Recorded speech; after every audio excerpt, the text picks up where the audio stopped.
आज का हमारा जो लेक्चर होने वाला है वो सबसे टफेस्ट टॉपिक पे होने वाला है, that is method of balance. बच्चों को बैलेंस करना नहीं आता तो भाई आज हम 3 वे समझने वाले हैं। बुक वाला वे जो आपके एनसीईआरटी में है, एक जीएफ-बीएफ वाला वे और एक जो डायरेक्ट अपन निकाल लेते हैं उस तरीके से भाई। तो आज के इस लेक्चर में भाई रिलेशन को समझेंगे कि कितना एफर्ट कौन कितना दे रहा है, जीएफ कितना एफर्ट दे रही है, बीएफ कितना एफर्ट दे रहा है। तो आज का ये अपना लेक्चर नंबर 2 होने वाला है क्लास साइंस का। तो मेरे भाई देखो, एक लेक्चर को मैं 4 लेक्चर 5 लेक्चर जितने भी लेक्चर में कंप्लीट कराऊंगा, अच्छी तरीके से कराऊंगा, क्वालिटी ऑफ कंटेंट होगा। अगर वीडियो लंबी हो जाए तो भाई पूरी देख के जाना, ठीक है। अगर स्किप करके देखोगे तो कुछ भी फायदा नहीं है, ठीक है। बिल्कुल भी स्किप मत करना, एक एक पॉइंट को ध्यान से देखना और कोई भी डाउट है भाई कमेंट में लिख देना, नेक्स्ट वीडियो में मैं वो बता दूंगा, ठीक है। तो स्टार्ट करते हैं अपने इस लेक्चर को। ये देखो कि रिलेशन कब फेल होता है, जब एफर्ट्स कम होते हैं। तो आज की इसमें हम केमिकल रिएक्शन उस एफर्ट्स को बैलेंस करने वाले हैं, ठीक है। तो भाई क्लास स्टार्ट होने से पहले हमें सिया राम का आशीर्वाद लेना बहुत जरूरी है। बोलो जय श्री राम, जय श्री राम, जय श्री राम, ठीक है। तो आज का अपना टॉपिक होने वाला है बैलेंस करना है केमिकल रिएक्शन को। एक्टिविटी कल देखेंगे, क्वेश्चन आंसर करेंगे, फिर होमवर्क देंगे। देखो आज का मोटिवेशनल क्वार्ट है भाई, सक्सेस एक जर्नी है, एक डेस्टिनेशन नहीं है, ठीक है। Success is a journey. अपनी सक्सेस को एक जर्नी मानो, उसको अपनी डेस्टिनेशन मत मानो, तुम्हें बहुत आगे जाना है। देखो कल का फास्ट रिकैप करते हैं। कल हमने भाई क्या पढ़ा था? कल हमने पढ़ा था केमिकल रिएक्शन। क्या पढ़ा था? Chemical reaction. तो भाई मेरे केमिकल रिएक्शन क्या होता है? केमिकल रिएक्शन एक प्रोसेस है। केमिकल रिएक्शन एक प्रोसेस है जिसके अंदर इन विच, कैसे कर याद करवाया था? Chemical reaction is a process in which one और मोर सब्सटेंसेस, मतलब कि रिएक्टेंट वन और more reactant, one or more substances converted into new substance that is called product, okay. इसको बोलते हैं भाई केमिकल रिएक्शन। और बच्चे काफी सारे बच्चे ये पूछते हैं कि रिएक्शन क्या है सर जी? रिएक्शन, अरे भाई रिएक्शन इसको कहते हैं, ये जो हमने स्ट्रक्चर सा लिखा हुआ है जैसे A प्लस B सी, तो इस पूरे को हम रिएक्शन कहते हैं। क्या कहते हैं? रिएक्शन मतलब समझो, देखो ये ए बंदा है, ये बी बंदा है, इन दोनों को जब मिक्स हमने कर दिया तो ये रिएक्ट होके सी बन गया। रिएक्ट कर रहा है मतलब रिएक्शन हो रही है, ठीक है। ये बात ध्यान रखो। अच्छा, जैसे कि कल मैंने एक एग्जांपल दिया था आपको कि अन्नू और आर्या की भाई शादी होती है तो क्या बनता है? अन्नू और आर्या की रिलेशनशिप, है ना, मतलब शादी हो गया। अब ये नए हैं, पहले ये अलग अलग थे, दोनों मिल गए, तो क्या हुआ भाई? इन दोनों में क्या हुआ? रिएक्शन हो गया, रिएक्ट हो गए। अब ये दूसरी तरीके से रिएक्ट करेंगे, है ना। पहले जैसे रह पाते थे अभी उस तरीके से इनका रहने का जो बिहेवियर है वो चेंज हो जाएगा सारा कुछ, है ना, शादी के बाद। ये तो बैलेंस केमिकल रिएक्शन भाई क्या होता है आज अपन ये देखेंगे। Perfect relationship, balance chemical equation का मतलब होता है एक परफेक्ट रिलेशनशिप। भाई अब देखो, जो मैं केमिकल रिएक्शन लिखूंगा जैसे कि ए प्लस बी, मान लो ये केमिकल रिएक्शन है, तो जब भी मैं पढ़ाऊंगा तो ये याद रखना मेरे भाई, ये चीज याद रखना कि ये वाला जो पार्ट है भाई इसको मैं हमेशा जीएफ बोलूंगा और और इसको मैं भाई हमेशा बीएफ बोलूंगा। मैं जीएफ और बीएफ के कंसेप्ट ये आपको समझाऊंगा जो कि आपको बहुत ही इजी लगेगा और क्लास के अंदर ही याद हो जाएगा, ठीक है। यस, तो बैलेंस केमिकल इक्वेशन करने के लिए, केमिकल को बैलेंस करने के लिए क्या होना चाहिए मेरे भाई? परफेक्ट रिलेशनशिप, ठीक है। अब जैसे ये H2 है, ये O2 है और इसे क्या बन रहा है? H2O बन रहा है, तो ये बैलेंस नहीं है। लेफ्ट हैंड साइड, ये वाला जो लेफ्ट हैंड साइड, इसको अपन जीएफ बोलेंगे और इसको अपन बीएफ बोलेंगे, ओके, दैट्स क्लियर। यस भैया, बैलेंस केमिकल परफेक्ट रिलेशनशिप होनी। अब इसको कैसे किया ये बाद में देखेंगे, पहले समझते हैं इसको करा कैसे। देखो बैलेंस केमिकल इक्वेशन को बैलेंस करने के लिए हमारे पास 3 तरीके हैं। एक तो भाई मेरे पास तरीका है बुक वाला भाई, जो आपकी एनसीईआरटी बुक में पढ़ा रखा है। एक है भाई मेरा सिंपल, मेरा IK स्टार वाला तरीका भाई, ठीक है, जिसमें मैं जीएफ और बीएफ का वे बताऊंगा। एक जनरल वे होता है जो आप देख के ही समझ जाते हैं कि किस पे क्या लगना है। तो सबसे एक एक करके सब जानते हैं भाई। सबसे पहले देखते हैं बुक वाला वे। भाई ये बैलेंस, किसी भी चीज को बैलेंस करना है, केमिकल इक्वेशन को बैलेंस करना है, तो क्लास 9th में आपने पढ़ा होगा law of conservation of mass. Law of conservation of mass का मतलब है कि जो मास है वो ना ही तो क्रिएट किया जा सकता है और ना ही डिस्ट्रॉय किया जा सकता है किसी भी साधारण कंडीशन के अंदर। कोई भी चीज है, अगर कोई भी चीज, किसी भी चीज के अंदर हम कोई चीज ऐड कर रहे हैं, लेट दी सपोज कि अगर मैं अगर मैं केला है, सॉरी मिल्क है, मिल्क और बनाना को, ठीक है, मिल्क और बनाना को ऐड कर रहा हूं मेरे भाई, बनाना को ऐड कर रहा हूं, तो मेरे भाई क्या बन रहा है, मिल्क शेक बन रहा है। ठीक है, अब यहाँ पे क्या हुआ, जब मैंने इन दोनों को ऐड किया है तो इनका जो मास है, जो इनका वेट है, जो इनकी क्वांटिटी है, वो क्या रहेगी मेरे भाई, सेम रहेगी, है ना। मतलब इधर भी यही चीज रहेगी और उधर भी वही सेम चीज रहेगी। तो जब मिल्क और बनाना को मिला दिया तो उनके अंदर जो मास है उसकी क्वांटिटी इक्वल रहेगी। मतलब कुछ भी बनने में, देखो इसमें क्या लिखा है, मास कैन नाइदर बी क्रिएटेड और ना ही मतलब जितना मास, अगर यहाँ पे 1 ग्राम 1 ml मिल्क है, ठीक है, और 1 केला है जिसका 1 ग्राम वजन है, मान लो, लेट दी सपोज, मान लो कि अगर एक 1 ml मिल्क है, ठीक है, प्लस में 1 ग्राम केला है, तो वो उधर साथ में मतलब 2 ml ही रहेगा, मतलब इक्वल रहेगा, ना ही कम हो सकता है और ना ही उससे ज्यादा बढ़ सकता है जितना उसमें है। कहने का मतलब ये है, ठीक है। अगर इधर 2 है तो इधर भी 2 ही होगा, अगर इधर 3 है तो इधर भी 3 ही होगा, 4 नहीं हो सकता। कहने का मतलब ये है। आई होप सबको समझ में आया होगा। अगर अभी भी किसी को समझ में नहीं आया तो एक बार और बता दे रहा हूं मैं, ये देखो ध्यान से।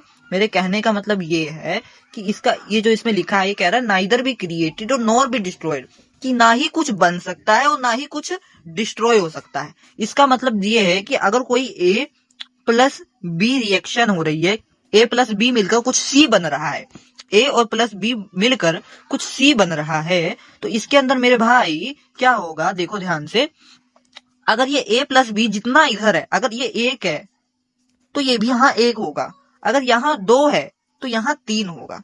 मतलब जितनी क्वांटिटी यहाँ है, जितनी मास की क्वांटिटी यहाँ है, उतनी ही मास की क्वांटिटी यहाँ भी होगी। इसका मतलब क्या है कि मास ना ही तो क्रिएट किया जा सकता है और ना ही डिस्ट्रॉय किया जा सकता है ऑर्डिनरी कंडीशन, मतलब एक नॉर्मल कंडीशन के अंदर। ठीक है, अब बुक वाला भी भाई देखो क्या है। पहला है स्केलेटन इक्वेशन लिखो।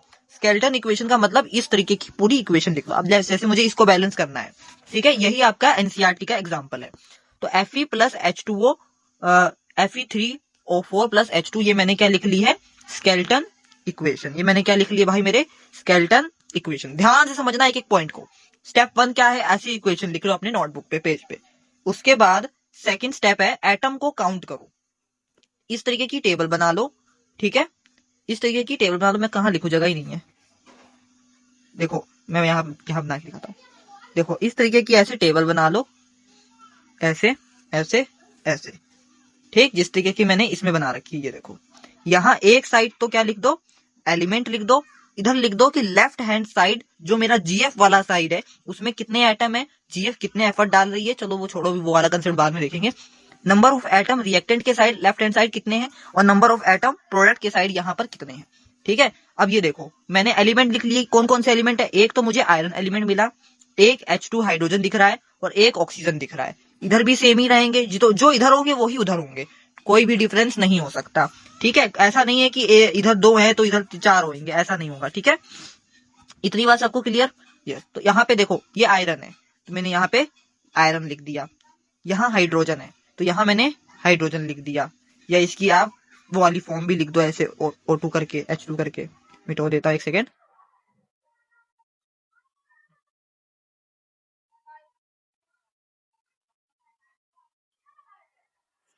यस, और यहाँ पे भी O2 लिख देता हूँ, ये लो। ठीक है, तो ये इस तरीके से मैंने लिख दिया। या आप ये O2 मत ही लगाओ, या आप सीधा ही ऐसी लिखना। ठीक है, हाँ।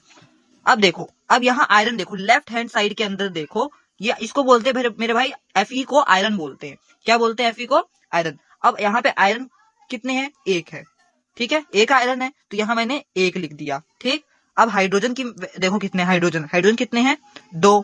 हाइड्रोजन कितने हैं, 2, तो यहाँ पे मैंने 2 लिख दिया। अब देखो ऑक्सीजन कितने हैं मेरे भाई, ऑक्सीजन यहाँ कितने हैं, 1, तो यहाँ 1 लिख दिया। ठीक, ऐसे ही हम क्या करेंगे, राइट हैंड साइड देखेंगे। ये राइट हैंड साइड है, ये क्या है, राइट हैंड साइड। अब राइट हैंड साइड देखो, आयरन कितने हैं, 3 है मेरे भाई, कितने हैं, 3 है। ठीक, फिर उसके बाद ऑक्सीजन देखो 4 है, ऑक्सीजन कितने हैं, 4 है, लिख दिए। फिर देखो हाइड्रोजन कितने हैं, 2, हाइड्रोजन कितने हैं, 2, ये सारे लिख दिए। अब ये सारा लिखने के बाद हमें क्या करना है, बुक वाले वे में क्या करना है, मेटल को पहले बैलेंस करना है। क्या करना है, मेटल को बैलेंस। अब यहाँ पे देखो ध्यान से, अब टेबल पे देखो, टेबल में आपको यहाँ पे क्या दिख रहा है, टेबल में क्या दिख रहा है, ये जो आयरन है यहाँ पर एक है, लेफ्ट हैंड साइड एक है और यहाँ पे 2 3 है, मतलब 2 कम है, तो इसको मल्टीप्लाई हम कर देंगे 3 से, मल्टीप्लाई कर दो 3 से, मतलब लेफ्ट हैंड साइड 3 और ऐड करेंगे तब ये इक्वल हो जाएंगे, बैलेंस हो जाएगा, है ना। तो सबसे पहले मेटल करेंगे, मेटल को बैलेंस करेंगे, तो ये आ गया, देखो यहाँ मैंने लिख दिया 3Fe, ठीक है, और बाकी सारा सेम। फिर स्टेप नंबर 4, मैंने नॉन मेटल को बैलेंस करना है, फिर जैसे कि ऑक्सीजन हो गया, हाइड्रो, ठीक है, नॉन मेटल को, जैसे नॉन मेटल का मतलब जैसे कि क्लोरीन हो गया, आर्गन हो गया, कार्बन हो गया, ये सारे क्या होते हैं मेरे भाई, नॉन मेटल होते हैं, ठीक है, क्या होते हैं, नॉन मेटल। अब यहाँ पे देखो मैंने क्या किया है, यहाँ पर देखो यहाँ पे ऑक्सीजन को मैंने एक बार करा, ठीक है, मतलब ऑक्सीजन को बैलेंस करते हैं, तो यहाँ पे 4 है, यहाँ पे 1 है, इसी तरीके से यहाँ भी 4 होने चाहिए, तो इसको मैंने मल्टीप्लाई कर दिया 4 से, ठीक है, इसको मैंने मल्टीप्लाई कर दिया 4 से। अब मल्टीप्लाई जब मैंने इसको 4 से कर दिया तो मैं फिर यहाँ पे मैंने लिख दिया 4, पहले 3Fe लिखा था फिर 4 लिख दिया, ठीक है।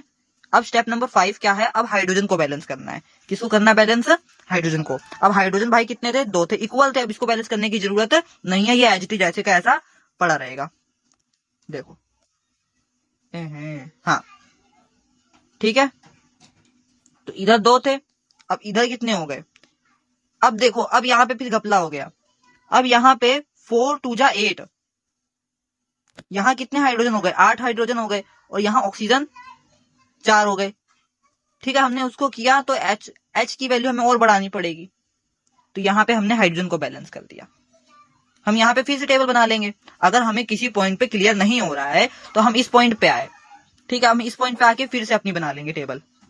देखो टेबल बनाओ, यहाँ पे टेबल बनाओ, ये देखो, इसके लिए यहाँ मैंने टेबल बनाई, इस तरीके से बनाई, ठीक है, यहाँ मैंने आयरन लिखा, ऑक्सीजन लिखा, हाइड्रोजन लिखा, लेफ्ट हैंड साइड देखो वैल्यू लिखो, आयरन कितने हैं 3 है, हाइड्रोजन कितने हैं 4 2 जा 8, इसको इससे मल्टीप्लाई करेंगे, ठीक है, हाइड्रोजन को ध्यान से देखो भाई, ध्यान से देखो, आराम से समझो, कोई बात नहीं, ये देखो, ये जो 4 लिखा है इसको इससे क्या करोगे, मल्टीप्लाई कर दोगे, तो कितना आ गया 8 आ गया, इसका मतलब हाइड्रोजन की वैल्यू कितनी है 8 है, हाइड्रोजन की वैल्यू कितनी है 8 है, तो यहाँ मैंने कितना लिख दिया 8 लिख दिया, ऑक्सीजन कितना है 1 है, ठीक। अब राइट हैंड साइड देखो, राइट हैंड साइड आयरन कितने है मेरे भाई 3 है, तो ये इक्वल है, इसको छेड़ने की जरूरत नहीं है, ऑक्सीजन कितने हैं 4, तो ऑक्सीजन को मुझे करना पड़ेगा, इधर ऑक्सीजन, इधर भी ऑक्सीजन 4 है, अपन ने गलत देख लिया, देखो ये 4 है ना, ये पूरे का मतलब, अब 4 क्या आ गया ऑक्सीजन है, तो ये इधर भी आ जाएगा 4,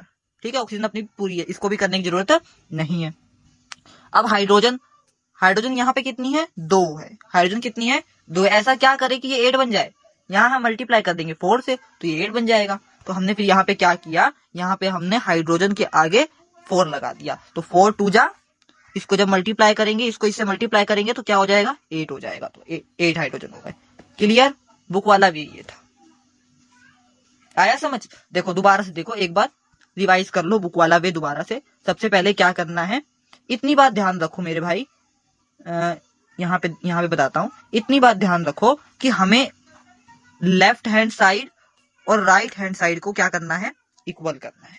सबसे पहले हमें स्केलेटन इक्वेशन लिखनी है, जैसे कि ये इक्वेशन हमने लिखी, सबसे पहले हमने ये इक्वेशन लिख ली पूरी, ठीक है, सबसे पहले हमने ये इक्वेशन लिख ली, फिर उसके बाद हमने यहाँ पे एटम काउंट करे, एटम काउंट करके देखा कहाँ पर क्या कुछ है, यहाँ पे 1 है, यहाँ पे 3 है, तो अब इसको ऐसा क्या करे कि ये इक्वल करना है, हमें दोनों साइडों को क्या करना है मेरे भाई, इक्वल करना है, दोनों साइडों को इक्वल करना है। जब दोनों साइडों को मुझे इक्वल करना है तो यहाँ पे 3 से मल्टीप्लाई करूंगा, है ना, 3 से मल्टीप्लाई करूंगा तो 3 बन जा। अब तो मेरे को यहाँ करना है लेफ्ट हैंड साइड के अंदर Fe में मैंने 3 लगा दिया, 3 से मल्टीप्लाई कर दिया, तो यहाँ मेरा आयरन जो था वो बैलेंस हो गया। इसी तरीके से ये भी किया और वो भी किया, ठीक है। तो ये था भाई मेरा बुक वाला वे। अब बढ़ते हैं मेरे जो स्पेशल वे है जो मैं पढ़ाता हूँ, GF और BF वे से। इससे अब ये चीज बहुत इजी हो जाएगी।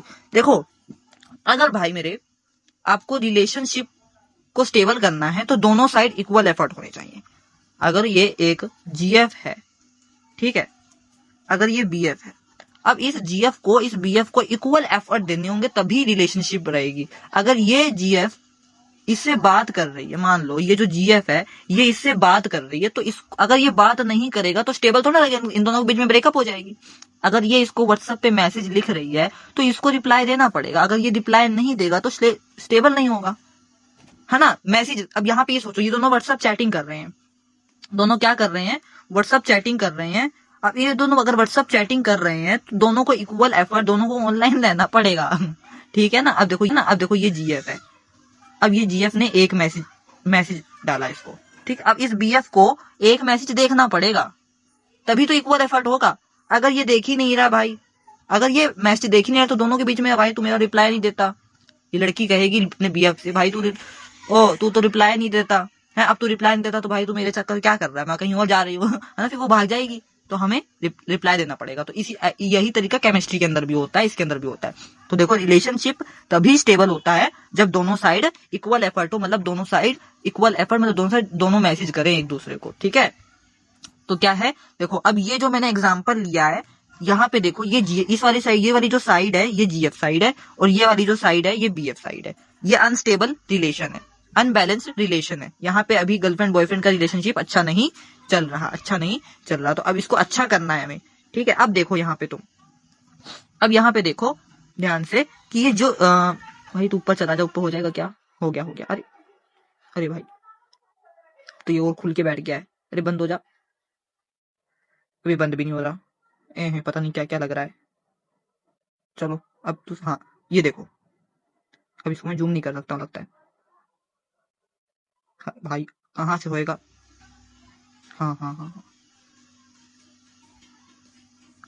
हाँ ये अब सही है। देखो ध्यान से भाई, ये GF साइड है, मिटो तो लूं, इतना गंद मार दिया क्लास में। ये देखो GF साइड है, अब ये जो GF साइड है फिर से प्रॉब्लम, हाँ। अब यहाँ पे देखो ये GF साइड पे हाइड्रोजन 2 है, ऑक्सीजन 2 है। GF साइड देखो, GF ने 2 बार मैसेज करे, 2-2, ध्यान से देखो, GF ने मैसेज कितने किए, 2 बार, एक बार ये मैसेज किया फिर एक बार ये मैसेज किया। अब बॉयफ्रेंड ने देखो H2O सेम, उसने ये मैसेज सील कर लिया पर ये मैसेज का कोई रिप्लाई ही नहीं दिया। गलत बात है कि नहीं है, BF ने गलत बात करी कि नहीं करी, लड़की इसकी तरफ आगे बढ़ रही है बट ये लड़का रिस्पॉन्स नहीं दे रहा है इसको, इसने इसका एक मैसेज नहीं देखा, सिर्फ एक ही मैसेज देखा, इसने 2 मैसेज किए, इसने दोनों मैसेज देख लिए, फिर इसने 2 मैसेज किए, इसने एक ही मैसेज देखा, भाई इससे रिलेशनशिप गड़बड़ी हो गई, हम ना समझ रहे हो ना भाई। तो यहाँ पे मैसेजिंग प्रॉपर टाइम पे देखनी पड़ेगी। अब यहाँ पे देखो हमने क्या किया, इसको GF BF वे के अंदर GF ने 2 मैसेज किए थे, ऑक्सीजन ने 2 मैसेज किए थे, ठीक है, इसमें दोनों में 2 मैसेज किए थे। अब BF साइड भी इसने 2 मैसेज किए, उसको देखा, उसको कहा भाई हमने, ओए तू देख, फिर उसने देखे, कैसे देखे तो यहाँ पे हमने क्या किया, बैलेंस रिलेशन के अंदर हमने यहाँ पे क्या किया, ये केस था, ठीक, H2। अब यहाँ पे देखो ध्यान से देखो, ये वाला केस था, यहाँ पे 2 हाइड्रोजन, यहाँ पे 2 हाइड्रोजन स्टेबल, यहाँ 2 ऑक्सीजन पर यहाँ एक ही ऑक्सीजन। अगर मैं यहाँ पर इसके आगे इससे बात कराने के लिए मैं यहाँ पर अगर 2 लगाऊंगा तो ये 2 जा 4 जब मैं करूंगा तो हाइड्रोजन का जो नंबर है वो तो क्या हो जाएगा, हाइड्रोजन का जो नंबर है वो तो बढ़ जाएगा, और यहाँ पे हाइड्रोजन कितने हैं, 2, तो यहाँ पे भी मुझे 2 से मल्टीप्लाई करना पड़ेगा। समझ में आई बात, इसलिए यहाँ पर क्या हुआ, यहाँ पे अब सेम एफर्ट हुआ है, वो 4 मैसेज करे BF ने, फिर उसके बाद ही तो GF करेगी। अब इसको गुस्सा आ गया GF को कि भाई पहले तो तूने मुझे रिप्लाई दिया नहीं, तू अब 2 मैसेज और फालतू कर, फिर इसने भी एफर्ट दे दी क्योंकि पहले से एफर्ट दे रही थी। समझ रहे हो ना भाई क्या समझाना चाहता हूं मैं, हाँ। कोई भी प्रॉब्लम आए भाई मैसेज करना, मैं फिर बताऊंगा आपको। रिलेशनशिप स्ट्रॉन्ग तो इक्वेशन आपकी बैलेंस हो जाएगी। गोल्डन यू रूल मेरा ये याद रखना, जितना GF मैसेज करेगी उतना ही BF में भी करे, तभी रिलेशन टिकता है, अगर नहीं तो भाई नहीं। इसी तरीके से केमिस्ट्री के अंदर होता है, एटम दोनों साइड इक्वल होने चाहिए, अगर एटम दोनों इक्वल नहीं होंगे तो रिलेशन स्टेबल नहीं होगा, ठीक है। आगे बढ़ते हैं।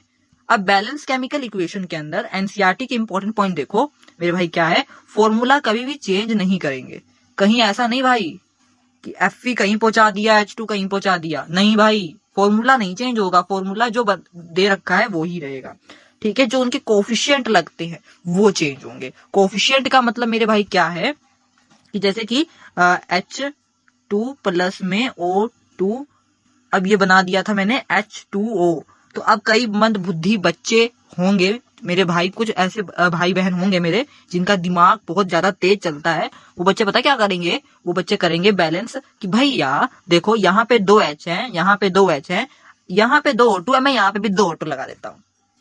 कुछ बच्चे ऐसे करेंगे। तो भाई ये तरीका गलत है। हमें क्या चेंज करना है, इसके आगे का नंबर बदल देना है। अभी यहाँ कुछ नहीं है, इसका मतलब यहाँ 1 है, तो इसका ये कोफिशिएंट है, इस H का, इस H2 का ये कोफिशिएंट है, इसको बदलना है।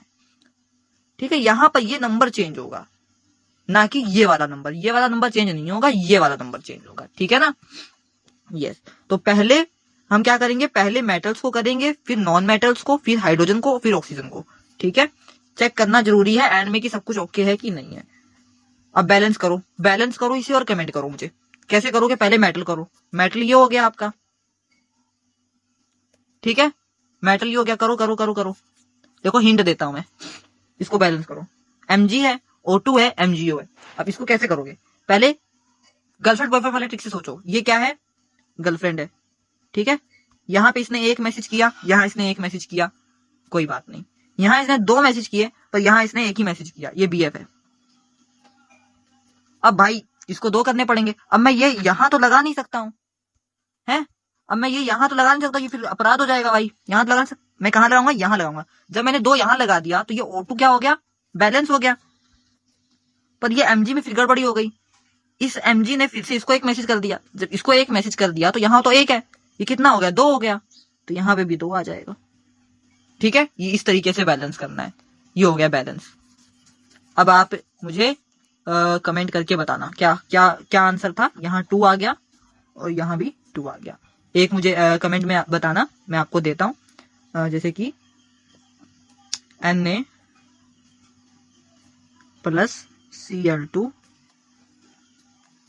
Goes to NaCl। तो अब बताओ इस वाली इक्वेशन को कैसे क्या बैलेंस करोगे तो क्या बनेगा। कमेंट में अगर पूरा वीडियो देख रहे हो ना तो लिख के जरूर जाना भाई, अगर समझा है तो। स्टेट क्या होता है, केमिकल इक्वेशन में सब्सटेंस की फिजिकल स्टेट को ब्रैकेट में लिखते हैं। जैसे कि सॉलिड हो गया, लिक्विड हो गया, गैस हो गया, या एक्वस हो गया। कि वाटर, एक्वस का मतलब वाटर में डिसॉल्व। इसका मतलब है कि जैसे कि अगर आप विदाउट स्टेट लिखोगे तो इस तरीके से लिखोगे। स्टेट के अंदर क्या होगा, अब हाइड्रोजन है वो नॉर्मली गैस में रहती है, तो हमने इसके ब्रैकेट में ये गैसेस स्टेट लिख दी। ऑक्सीजन है वो गैसेस में रहती है। अब H2O पानी है भाई, वो लिक्विड होता है, तो उसको लिक्विड फॉर्मेट में लिख दिया ऐसे ब्रैकेट में। ठीक है, इसका मतलब हाइड्रोजन क्या है, गैस है, ऑक्सीजन गैस है, वाटर लिक्विड है। ठीक है, यही बताया मैंने। अब जैसे मेटल कौन कौन सी होती है भाई, मेटल हो गया पोटेशियम, सोडियम, ठीक है, copper, magnesium, zinc, iron, aluminium, manganese, cobalt, barium. ये सब भाई मेरे क्या है, यहाँ पे ये एल्यूमिनियम आना था, पता नहीं क्या लिखा है, मुझे खुद को नहीं आ रहा, समझ ध्यान नहीं आ रहा। तो ये हो गए मेटल। ठीक है, और नॉन मेटल कौन कौन से हो गए, chlorine, bromine, strontium, sulphur, nitrogen, phosphorus. ये सारे क्या हो गए मेरे भाई, नॉन मेटल हो गए। फिर उसके बाद ऑक्सीजन करो, फिर हाइड्रोजन करो, फिर रिपीट करो इन्हीं एटमों को दोबारा से। ठीक है, ध्यान रखना एक चीज, एक बात मेरी ध्यान से सुन लो, एक बात मेरी ध्यान से सुन लीजिए।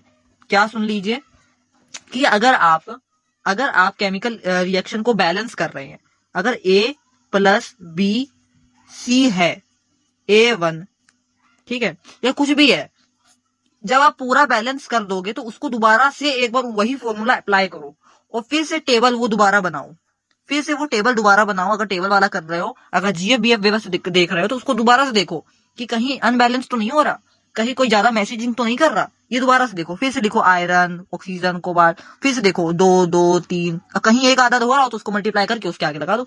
ठीक है, रिवीजन क्या करनी भाई, समझ में आ गया होगा सबको, सबको क्लियर होगा यो भाई। प्रैक्टिस देखो, हाँ प्रैक्टिस कर लेते हैं भाई। बैलेंस केमिकल इक्वेशन क्या है, एक balance chemical equation is one in which the number of atom of each element is equal to on both side of the equation। Equation के दोनों साइड जो नंबर होंगे, नंबर ऑफ एटम होंगे, वो भाई इक्वल होंगे, वो ये बात कह रहा है। ठीक है, ये लिख लेना, मैं मिटा देता हूँ कहीं गचर पचर में समझ में ना आए। ये क्वेश्चन लिख लेना भाई नोटबुक पे। भाई ये आपका होमवर्क है, ये आपका होमवर्क है भाई। आज की क्लास देखो आधे घंटे की होने वाली है, ये होमवर्क है, कर लेना। एक करा देता हूँ मैं।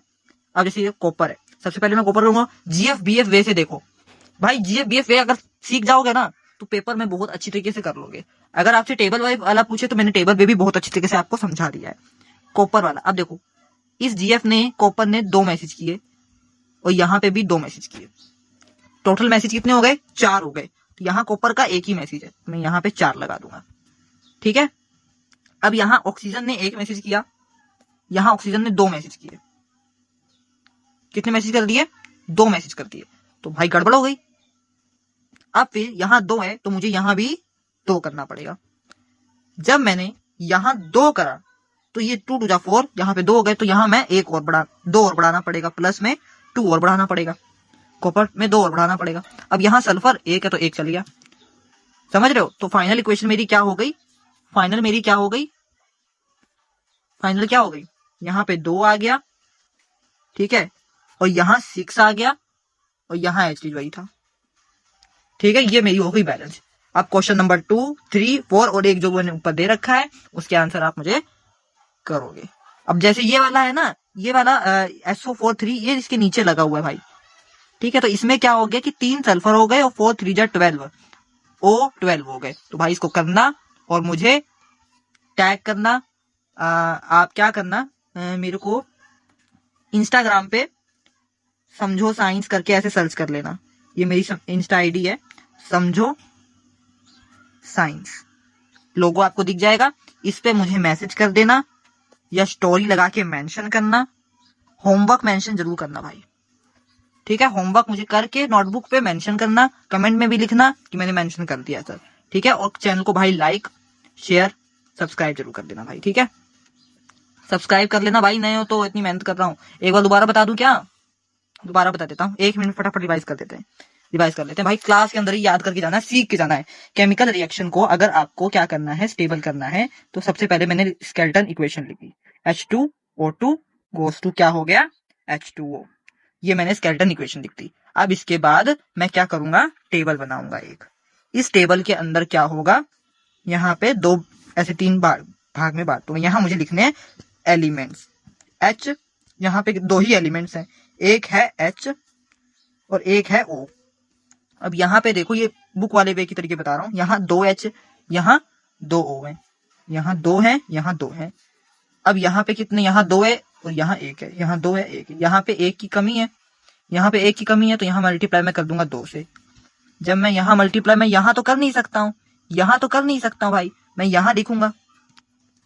फाइनल तुम ये देखो, मैं यहाँ तो कर नहीं सकता हूँ, यहाँ नहीं कर सकता, मैं यहाँ लिख दूंगा। अब जब मैंने यहाँ पे लिखा तो मैं एक बार फिर से दोबारा टेबल बनाऊंगा, ठीक है? अब मैं टेबल दोबारा से बना रहा हूँ, ये देखो टेबल मैंने दोबारा से बनाई, H और O। अब H देखो, इधर 2 है, इधर भी 2 है, इधर देखो 2 2 जा 4, इस 2 को इस 2 से मल्टीप्लाई करोगे तो क्या आंसर आ गया, 4। तो यहाँ H मेरे पास कितने हो गए भाई, 4, और यहाँ पे O कितने हैं मेरे भाई, यहाँ O कितने हैं। अब इस O को कैसे करोगे, इस O को इससे मल्टीप्लाई करोगे, इस O की वैल्यू को इससे मल्टीप्लाई करोगे तो कितने हो जाएंगे, 2। तो अब ये O क्या हो गए, देखो, अब ये O क्या हो गए, इक्वल हो गए। अब यहाँ पे 2 H की कमी पड़ गई, तो अब मुझे इधर 2 ऐड और करना पड़ेगा, तो यहाँ पे मैं कर दूंगा 2, जब इसको मल्टीप्लाई किया तो 4। अब एक बार और मैं ये बना के देख लूंगा, जब मैं एक बार और ये बना के देखूंगा तो H और O, अब H कितने हैं, 2 2 जा 4, ठीक है, और O कितने हैं, 2। इधर देखूंगा तो इधर कितने आ गए, 4। O कितने हैं, इसको इससे मल्टीप्लाई किया तो कितने आ गए थे, 2, तो यहाँ 2। तो अब यहाँ सब इक्वल है, तो मेरा आंसर हो गया। क्लियर? इस तरीके से भाई करना है, और इसी तरीके से मुझे बुक वाले वे की तरीके आप ये तीनों क्वेश्चन करके मेंशन करोगे और मुझे दिखाओगे, ठीक है? अगर लेक्चर पसंद आया हो तो भाई लाइक कर देना, इतनी मेहनत करते हैं, और भाई प्रेम से बोलो जय Siya Ram, bye bye, tata, see you.